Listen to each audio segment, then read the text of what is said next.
my fans found me. Let me explain. I was attending one of my classes in college.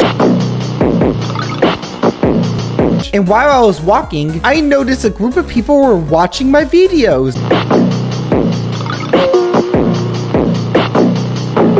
And one of the girls there saw me walking and said that my mask looked like Frost.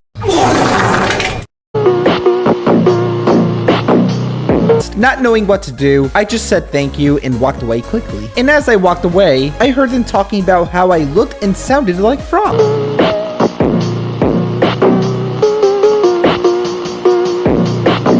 I don't know what to do, y'all.